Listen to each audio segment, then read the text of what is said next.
I don't think you got it.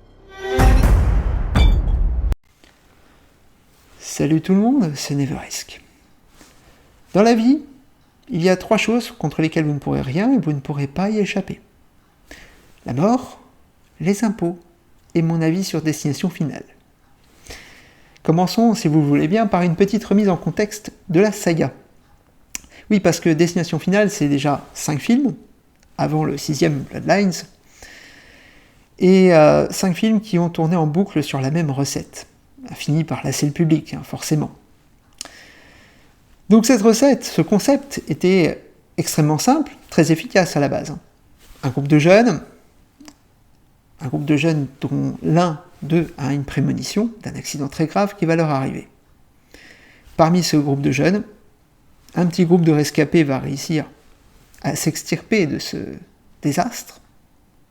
Alors au départ, c'était un accident d'avion, puis une autoroute, puis une fête foraine, puis une course de NASCAR, puis enfin un pont qui s'effondre.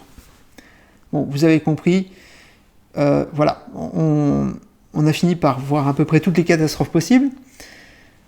Et donc à chaque fois, le fameux petit groupe de rescapés, malheureusement, n'est pas rescapé très longtemps, puisque tout ça faisait partie d'un plan de la mort, et la faucheuse, la grande faucheuse, revient pour réclamer son dû. Eh oui, parce que la mort est une salpe. Et voilà, à force, on a fini par lasser le spectateur. Donc, on regardait d'un œil un petit peu méfiant ce Bloodlines qui, de prime abord, ne pouvait pas inventer grand-chose. Grandma, what's happening to us? Years ago, I had a premonition that started it all. I saw what death was about to do. Et c'est là que Bloodlines tire son épingle du jeu avec un twist de scénario assez habile, puisque c'est une prémonition du passé. Pas mal, un flashback prémonitoire. On ne l'avait pas vu venir, ils ont réussi leur petit coup. Et oui, parce que ça va lier en fait plusieurs générations d'une même famille. Très très intéressant de voir les conflits un peu générationnels, de voir ce petit traumatisme de l'époque qui refait surface après plusieurs générations.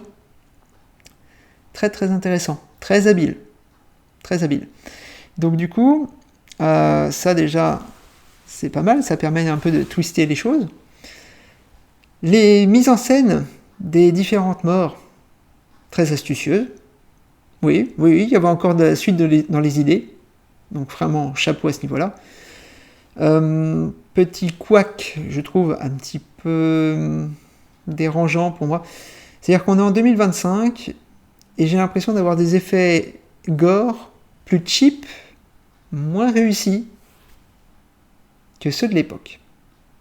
Alors, je sais pas, c'est peut-être les effets numériques qui sont foirés, j'ai un peu de mal. J'ai revu pourtant les anciens récemment, et là, je sais pas, j'ai tiqué un petit peu sur les effets gore. Mais bon, après, c'est pas très grave. Mais voilà, c'est à noter. I saved a lot of lives that night. Everyone needs to get off the dance floor! Lives that were never meant to be saved. But death doesn't like it when you mess with his plans. Pour ce qui est du casting, je n'ai pas grand-chose à souligner, si ce n'est que Brake Bassinger, que l'on voit au tout début, aurait mérité peut-être un meilleur rôle, car elle est beaucoup plus convaincante que l'actrice principale. Dommage. Et bien sûr, évidemment, on ne peut pas ne pas citer Tony Todd. Tony Todd qui nous a quittés depuis, et que l'on voit donc de manière un peu posthume dans le film. Et c'est assez ironique de le voir parler de la mort de cette manière, dans son état, surtout parce qu'il avait l'air très malade. Et le film d'ailleurs lui rend hommage, d'ailleurs à la fin, voilà, In Memory of Tony Todd. Et c'est vraiment l'acteur qui va manquer justement si jamais ils osent faire un autre Destination Finale sans Tony Todd. Ouais, ça va être compliqué. Mais je pense qu'ils peuvent s'arrêter là, honnêtement.